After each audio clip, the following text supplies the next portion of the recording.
This is Sam Moore from Dynamic Training. Hi, my name's Joe Lee. I'm a peer worker and trainer. Thank you very much for joining me today. So, first question then, tell me about yourself and your career. Why did you choose it and what excites you about it?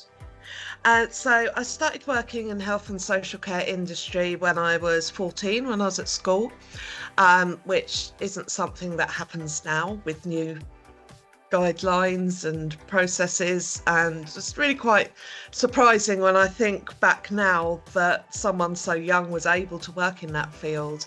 But I really loved the work. I was quite distressed and shocked by some of the practices I saw, as it was in the 1980s, very institutionalised, and that was really what triggered my career. I had planned to go to university, but I felt that this was my calling, to be a part of all the changes that were taking across the care industry, new inspectorates, etc., new standards. And I was very much a part of that. I worked my way up vocationally to management in my 20s. I'm not really an academic person. School was very difficult for me as well, so I'm neurodivergent.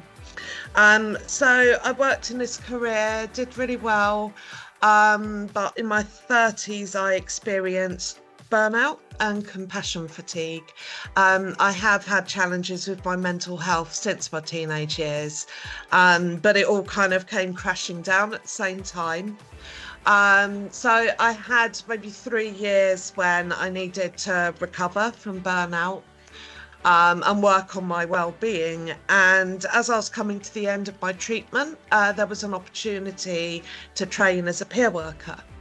And I knew I wouldn't be able to go back to my old career, so I trained as a peer worker and got the job at the local assessment and treatment service. And I've worked here in an NHS trust for 8 years. And I also worked in a group service. And this is the first opportunity I had to do some formal peer training. And there were kind of mentorship courses around, but the opportunity presented to do a level 3 qualification, which I was delighted about. So yeah, I was very on board with that. What led you to taking part in an apprenticeship?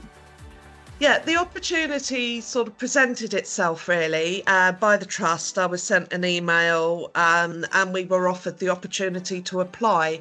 And at first I wasn't 100% sure because I'd been working as a peer for so many years. I did wonder, what is there for me to learn?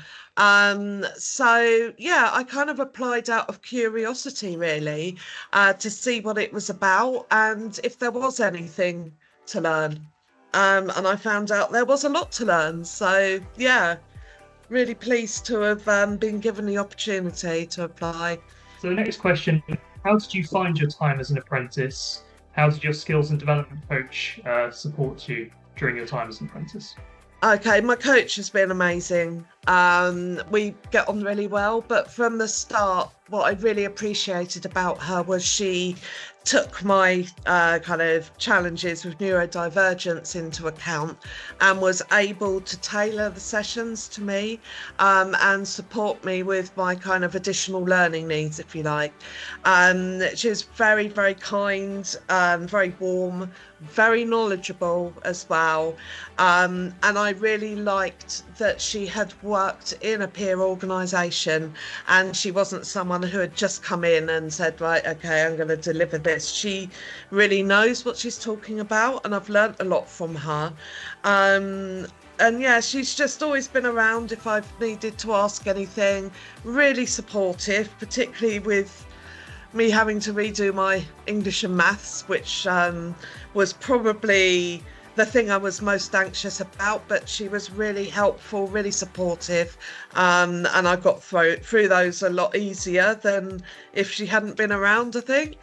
And the sessions, we had 10 taught sessions, and although I know a lot about being a peer and a lot of it was stuff I do the time, it gave me the opportunity to really explore deeper into different areas of peer history, peer support, different ways of working with people, and it also gave me the vocabulary that I needed to be able to look at the peer role where I'm working, and actually challenge about, how peer is this really, because it can be quite challenging working in a very busy and stretched mental health service, that peers can often become an instead of another kind of service, but I've been able to really promote peer and how we're different from clinicians, how we work, and really emphasize that being alongside someone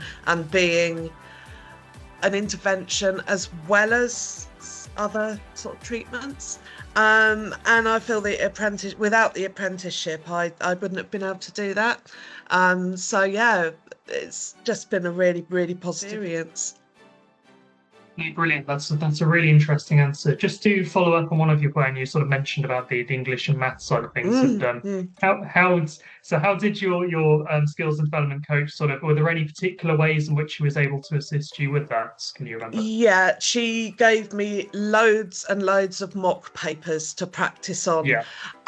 Because when I'm sitting reading stuff, or if I have verbal instructions, it just doesn't stick with me. So she shared loads of resources, and she didn't just share, because that turned out to be the thing, so I could see, because I basically had to relearn maths. It's 35 years since my GCSEs, and I didn't have the certificates, so I was basically starting from scratch. So I'd do various tests, and then we'd look together at the areas that I needed to focus on, and the kind of things that were leading me off topic and how to manage those. And yeah, she gave me feedback, she marked all my papers, and that was just so helpful, and she was just really, really encouraging as well.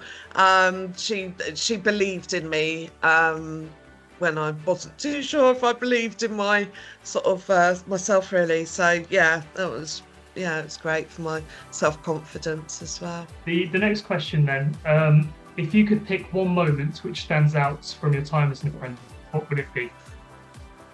Oh, that's I don't think there's been any one thing, but what I really liked was my coach came to observe me working for a couple of hours, and that was a really lovely experience, because it felt very validating that I was doing what I was telling her that I was doing, and being able to sort of model that for her, and showing her how I work was just great. And she was she said after the session that she would like to become a peer, because she really liked how the session had gone and the kind of conversations we have. And it was just nice that I had that sort of validation that what I do, which is basically having very skilled dialogues with clients I work with, for her to reflect back how she had experienced that was just so encouraging. And it's something that I reflect on if I'm having a crisis of confidence, is I have that, and I can sort of use that as evidence that, actually I do know what I'm doing. So yeah, that was a really great experience. So then the final question, what do you plan to do next now that you've completed your apprenticeship? No plans for big changes in the future. There are other areas of study that I'd like to explore, though. I've got the study bug now. I've kind of felt for quite a few years now, since my last big kind of qualification, which was probably about 12 years ago. I thought, no, my brain just doesn't work anymore. I don't have the capacity to learning anything new. And actually, I found out that I do. And that by sort of really better trying to manage my executive function, I found that I can study, but I just need to do it in a different way. So I'm actually sort of looking at other courses to do now as well, but they're courses that would also fit with the work I do, because I really love being a peer. It feels like it's where I'm meant to be at the moment, so I don't really have any plans to move on, but just to further develop my skills and practice really, and looking at open dialogue, which is peer supported. So that's something that I'm interested in at the moment.